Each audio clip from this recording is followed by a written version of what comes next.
to us on how to access your innate creative power. So we're going to have him up soon, and then he will join us. Okay. Okay. Thank you so much, sir. Okay, so we're going to have a Mr. Okay. Okay.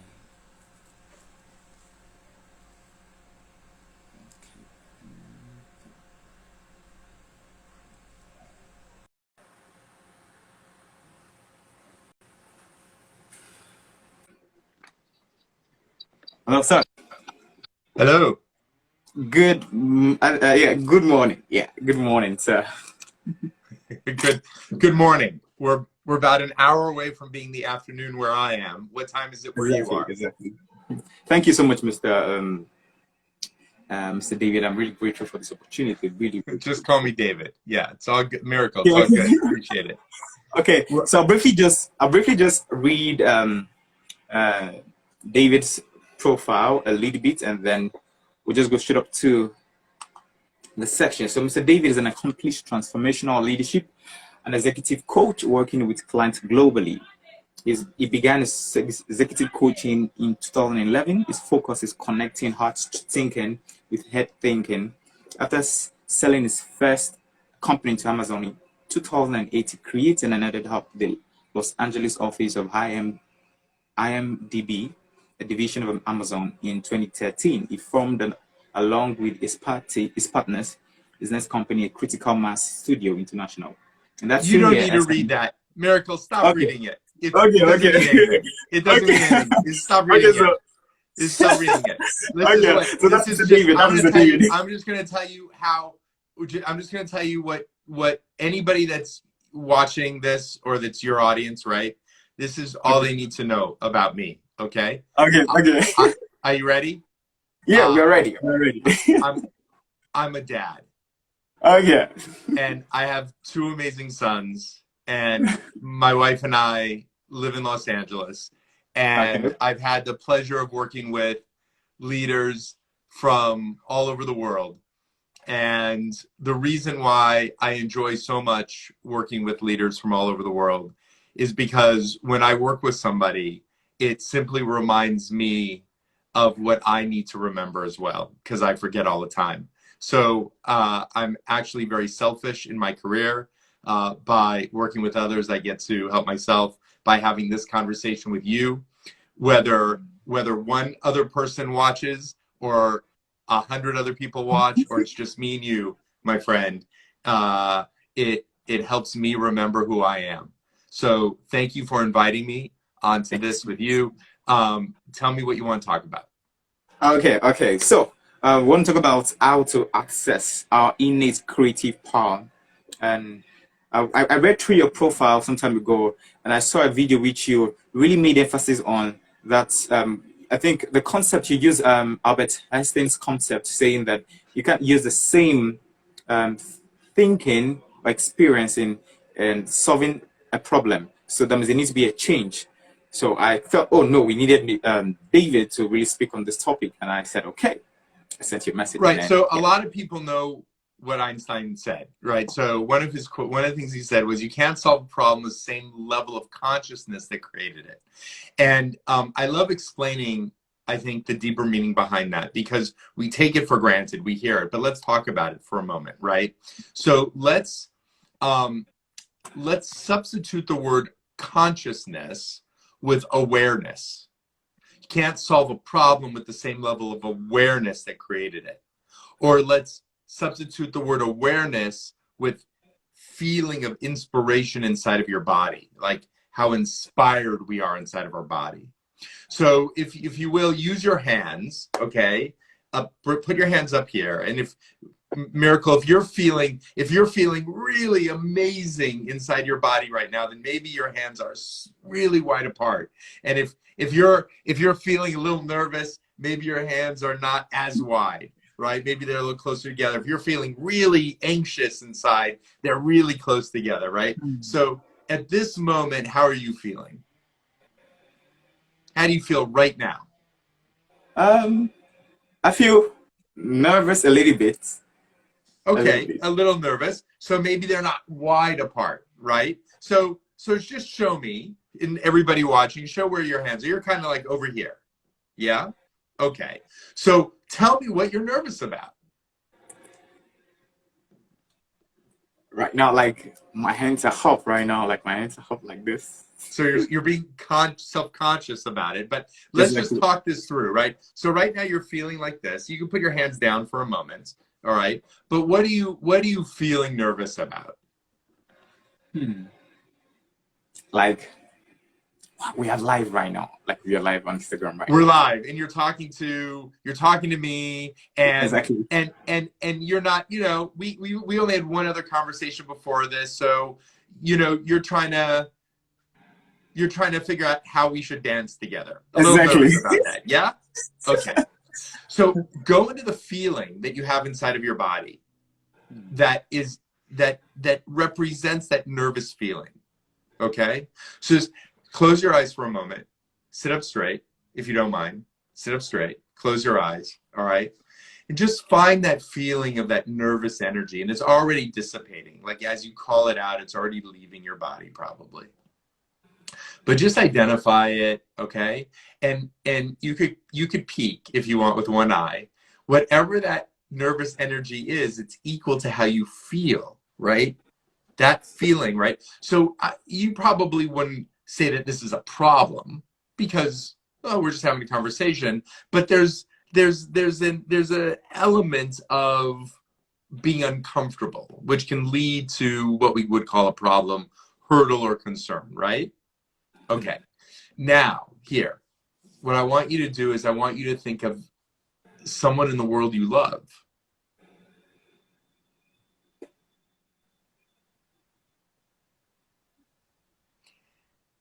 Just think of someone in the world you love and show me where your hands are now.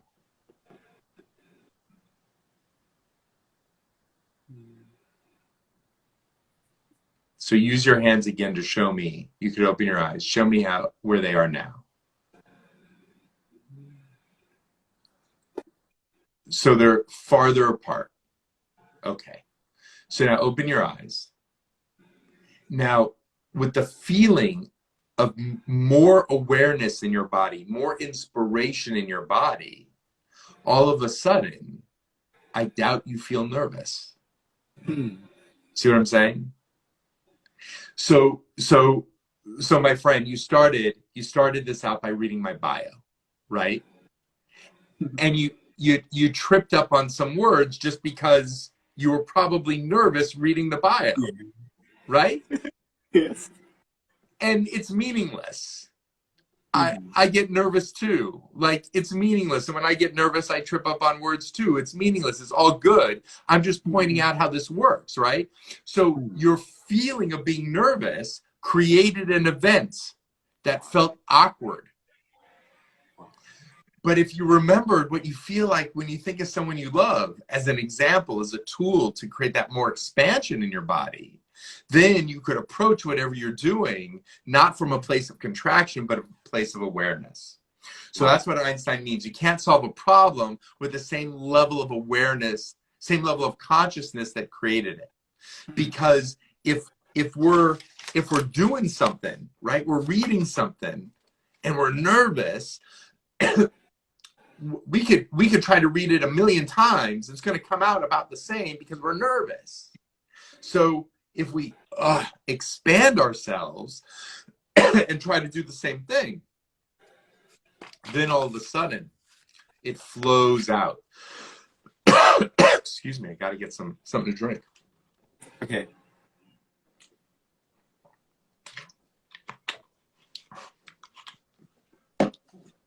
Does that make sense? Yep. All right. So let's connect the dots between that and between the idea of how do we really find our power? Right. Where do you feel more powerful? Miracle, do you feel more powerful? See, I'm putting you on the spot because I'm talking to you. But where do you feel more powerful? Okay. Do you feel more powerful when you feel open and expanded and feel inspired and love, or do you feel more powerful when you feel nervous? Okay, I think I feel more powerful when uh, I'm expanded. Yeah. Yeah. And we forget this because true leadership comes from a place of feeling really expanded. We're able to do so many things from a place of expansion. It's from a place of expansion and inspiration that we can solve problems, mathematical problems, scientific problems, that business problems. It's from a place of expansion and inspiration that we can write poetry, that we can paint art, that we can dance, that we can sing. It comes from a place of expansion. This is where leadership comes from.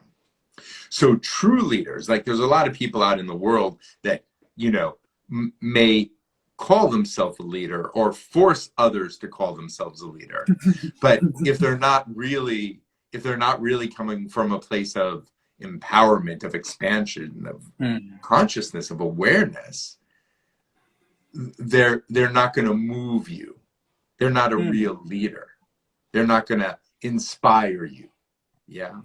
So whether this has to do with someone in school trying to figure out what they need to do from one class to another, attend to their homework, do the writing they need to do, whatever that might be, right? Whether it has to do with somebody at school or somebody who's, you know, trying to figure out how to make a living and bring home what they need to bring home to support themselves and their family, or whether it has to do with the leader of a organization or of a division or of a company or of a community or city or country, right?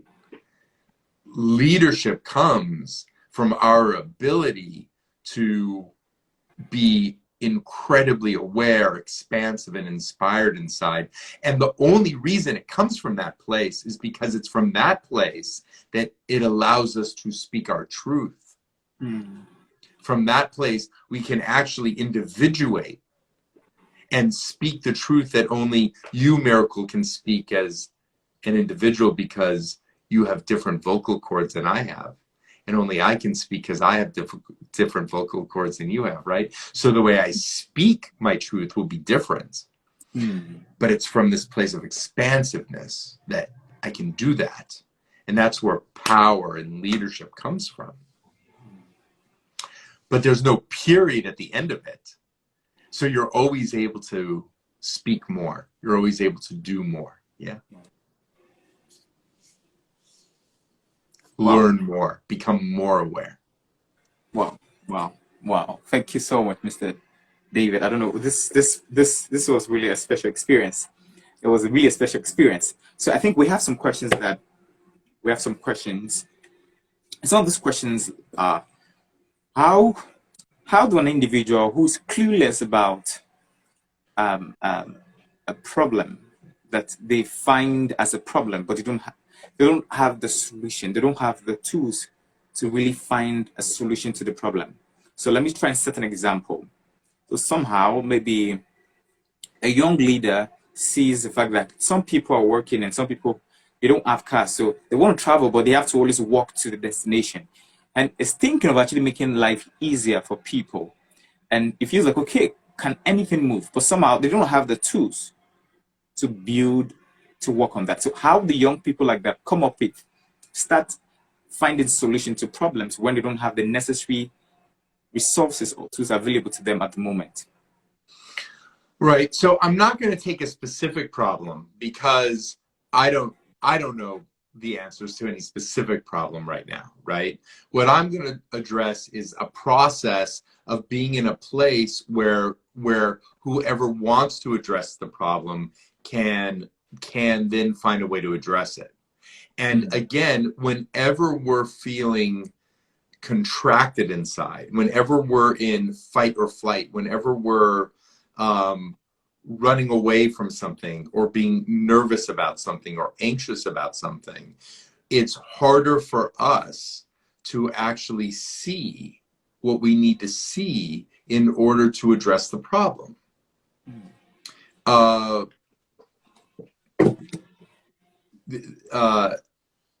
we're able to see more when we can open ourselves up, and we open ourselves up through tools that allow ourselves to shift our perspective. So, for example, if someone's trying to address the problem you spoke about, the way in which I would encourage that person to go from a place of feeling contracted inside versus feeling inspired inside is, one, you have to become aware of how you feel. You have to acknowledge it. Like, oh, I feel nervous right now. You have to first acknowledge that, so you'd be aware of that. And then you could say, okay, what do I need to do to shift that feeling? Well, I gave you a quick tool. I said, think of somebody you love. Yeah. You could think of somebody you love, something you love to eat, some place you love to be. Those are ways to do that. I work with people on helping them identify their soul purpose. That's a tool in order for people to identify that thing inside of them that drives them, that makes them feel expansive. That's a tool. You could listen to music, you could go dancing, you could read poetry. So there's many different types of tools. You could meditate, you could do breath work, you could exercise, you could run. So it's whatever is right for any individual needs to recognize that, oh, they're feeling contracted inside. What do I need to do to shift the contraction to a place of inspiration and expansiveness? Wow. Thank you so much, Mr. David. So, someone asked, so I think one of the young ladies actually read your profile, and they were really impressed. And somehow they felt like, wow, how did you set up a company, and how were you able to do so much like that? So now they want to actually learn from you, and they want to, because of the topic is has to do with how to assess our innate creative power. Now they discover that how were you able to create so much? How were you able to do so much? Now the question is, what really inspired you, or what gave you that power? What made you feel that you were very strong enough to be able to create things for people, like what you've been able to accomplish for yourself? Look, it's very generous for someone to assume that of anybody, right? Like, we are all on this journey together, right? And I'm grateful for what I've been able to do so far. And if I could help others, I would, that's what I love to do. To answer your question, I grew up with a father that told me I could do anything I wanted to do. Wow. I mean, I grew up with the father. He didn't use the languaging that I use when I'm working with people today, but he always made me feel, and my mom did too, always made me feel like I could accomplish what I wanted to accomplish, and made me feel like anything was possible. And it's important because we believe what we hear. Wow. Right? We believe what we hear. If we grow up in a situation where somebody's telling you, you could do this, you believe it. And then if you believe it, then it's easier to do. But what's important to know is we can change our beliefs. So if we grow up in a situation where somebody might not come from a loving, supportive family, right? Because there's a lot, and one we have to know, if parents are not being loving and supporting, it's because they're also going through their own stuff, right? Wow. And they may have had parents that weren't loving and supporting. So one, we just need to be aware of that and recognize that. And then two, what do we need to do if we're feeling as though we can't accomplish something? We need to shift the story in our mind. And what's important, I think, for maybe people to hear, right, is that if they didn't grow up, if they grew up thinking that they can't do something, or that they'll never become what they want to become, that they could change that story. how do you change it? There's several ways to change it. One is some of the work we've already talked about, right? Like meditation, breath work, the things that we do to create more inspiration in our body helps us shift out of the energy that we can't do something. But we can also literally write a new story. You know, it's something that I do all the time. If I feel stuck somewhere, get a notepad out, get a pen out, and write the story you want to create. Wow. Write it down, and write it as though you've already created it. Write Wow. it as though you're looking back at it, and tell the story about how you did it. And you could write a paragraph, you could write a page, 3 pages, however long you want to write it, but have it come from a place of inspiration in your body, of excitement. Write it down, and then every day read it to yourself. Recondition your body to a new story.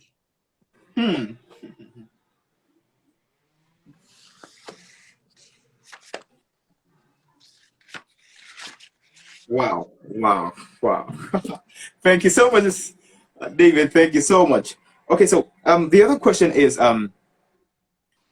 what like this question has to do with you sharing some of your insights and wisdom so far from your journey being a leader, being a transformational leader. What were some of the mindset that helped you along the way, and how were you able to create your kind of mindset that actually helped you in withstanding some of those times, those moments where you felt down, some of those moments where you felt stuck? What was the mindset that you had? Well, look, first of all, I've had amazing partners in my life. So my business partners, I surround myself with people that know more than I know, right? So I just have had amazing partners. And why that's important is because when you're in partnership with someone, when you're feeling down, you have somebody to go to help you get back up. And that's important, not to feel like anyone has to do it on their own. And the other thing that's important is, in my career, I tripped many times. Wow. I failed, it's not like there's a direct line where, oh, I did something and it automatically became successful. Like, I had to put a lot of time and energy and focus, and I had to figure out the right path and know what it meant to not succeed as well. Now, I don't believe you have to fail in order to succeed. Like, I think failure is important because we learn from failure, and everyone's going to fail, I think, at some point. But sometimes when you're talking to somebody who's able to create success, you forget the journey that they went through to create it, right? I started my first company in 2000 with my business partners, and man, I can't tell you how many jobs I had to have when I was also running my first company, because there was no money. I couldn't pay myself. I needed to pay my employees before we paid us, right? So it was hard, and we persevered, and we had a vision for where we wanted to go, and we got there. Wow. Thank you. I don't know if I answered your question or not. I guess what's important to understand is that failure is okay, and we learn through our failure, and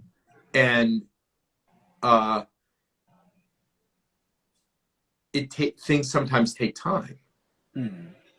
Well, one thing to know is we create our reality all the time. We're creating our reality. That's just what we do. It's just that we forget that we create our reality. I was on the phone with somebody that I know relatively well, and this individual was telling me that they wished they had been promoted, right? They wanted to be promoted to the next level where they work. And 2 years ago, the same person told me they didn't want to be promoted. They liked where they were.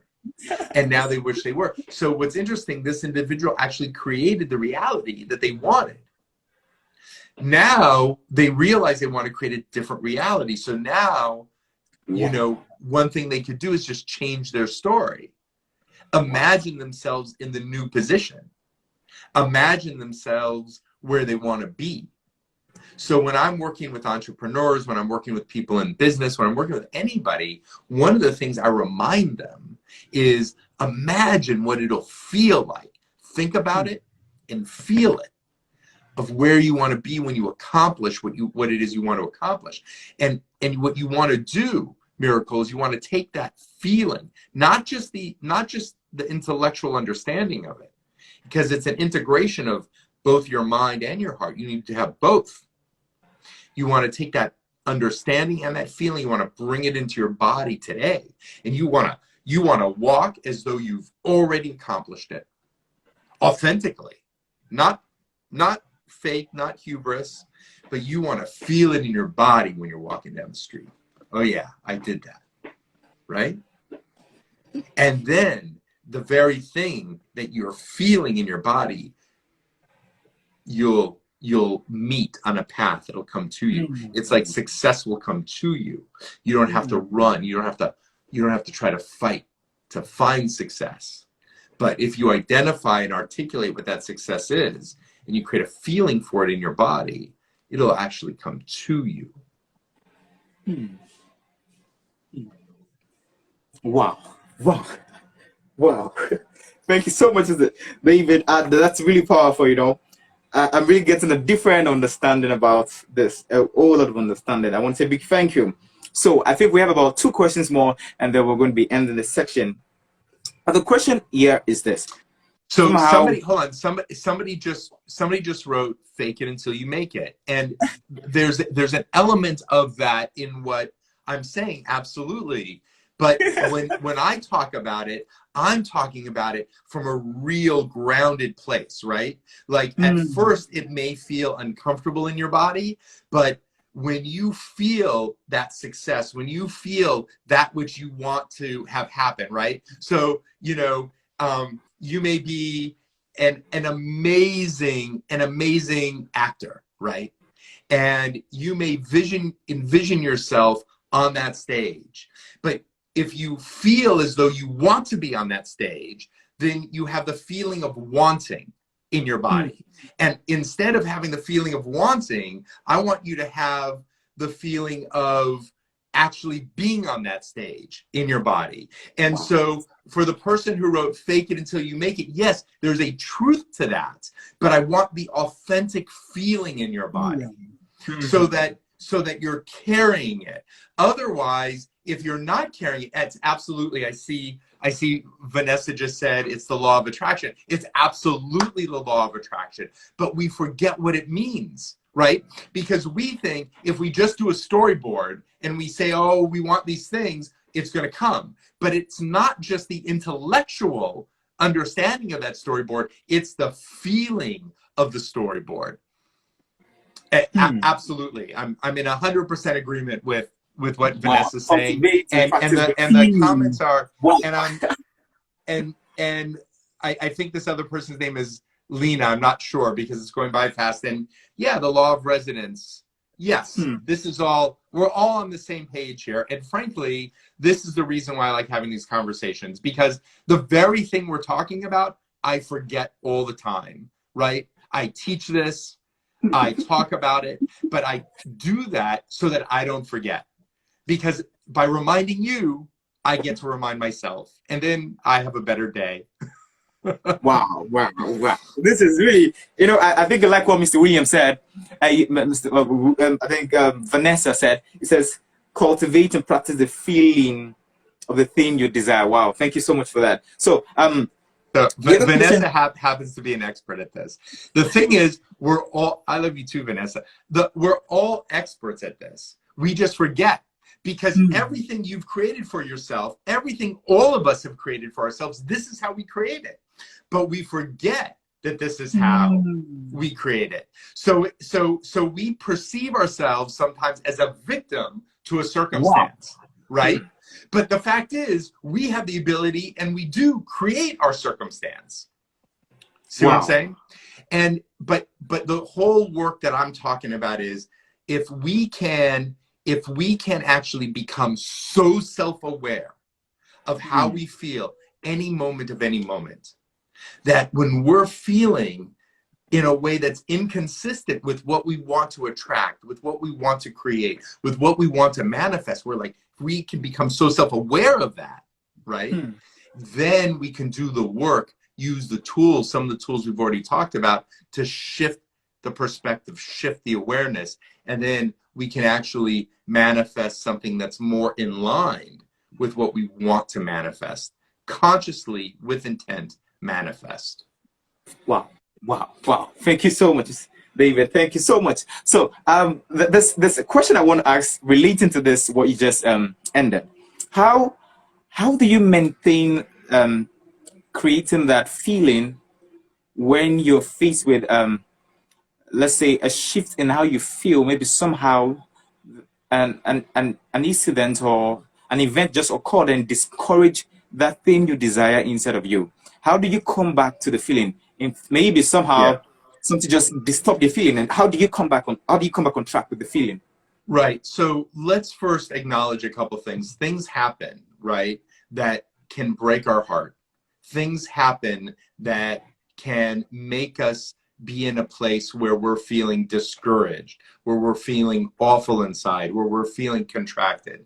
And what I want to say is, like, I get that. I've experienced that. I understand that. And there's no judgment around that it happens. And sometimes we just need to sit with that feeling. We need to comfort that feeling, and that is okay to do. And there's nothing wrong with that. Okay. But it's also possible for us to say to ourselves, okay, let's take a deep breath. Let's ground ourselves. Let's focus on our breath. Let's feel our breath come into our body. Let's feel it exit our body. Let's find a way to start to reset our nervous system. And we might start to find a way to do that. And then all of a sudden, we might remember, oh, but this happened, right? And then that's okay. All right, let's find that way again. And there's different tools. So one tool, right, I said to you earlier on this conversation, I said, Miracle, think of someone you love. So if you think of someone you love and you bring that thinking into your heart, who do I love? So that's going to shift. That's one tool. Thinking of someone you love. Another tool, think of a place you like to be, something you love to eat. Those are just tools. Another thing you could do is just get curious. Because when we get into true curiosity, we can't feel anything but curiosity. Yeah. So ask a lot of questions, get real curious about the situation, but true curiosity. That's another thing we can do. Wow.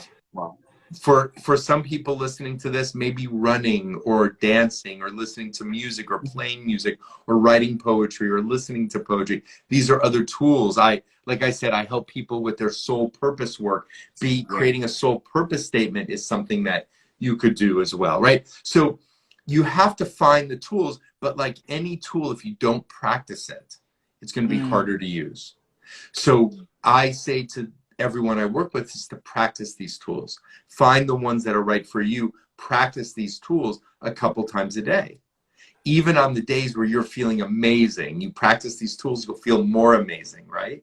Because there's no period at the end of feeling amazing. There's always more. And that way, in those moments where we feel awful inside, we can find ways to come out of it. Wow. Does that make sense? Yeah, it really makes a lot of sense. I don't know. There's this ease in the atmosphere, this ease. Thank you so much, David. So the last question, and we're going to be ending this section, is, so, your profile, you've dealt with different people, you've sat with different leaders, you've dealt with different set of people all over in the US, and elsewhere as well. And the question I would want you to ask is this: what advice would you give to young people in college, young people who are just starting life, young people who are just about to start establishing themselves, young people who've already started already? What's that? In 3 words. Okay, no, that's the first one. Let's say what advice you give to them after the advice, and then in 3 words, what would you tell young people in 3 words Yeah, after I'm not the going to do it in advice? 3 words. Sorry, I'm not going to do it in 3 words. Okay, So okay. there's a well-known rabbi who died maybe 50 years ago, Jewish rabbi. His name was Abraham Joshua Heschel. And he was asked this question on an interview maybe a month or two before he passed away. Wow. And he answered it, and it has always stayed with me because I remember hearing it when I was young. Wow. He said, and I'm paraphrasing, but he said, look at your life as a work of art. And what that means to me is that who you are as an individual has the majesty, has the poetry, has the beauty of art. And we admire art and we love art. And what I want for our youth is to feel the love that they have for themselves and for the others around them, for people who agree with them and for people who don't agree with them. And that if we can admire each other from a place as though we see ourselves and we see them as a work of art, then wow, isn't that an amazing opportunity for us to grow as a world together? And then the other thing that I'll say, and this is maybe a bigger thing to grasp in a quick conversation, is don't think of others as separate from you. And I forget this all the time. I forget that, in fact, I'm not actually separate from you. See, I think of myself as separate.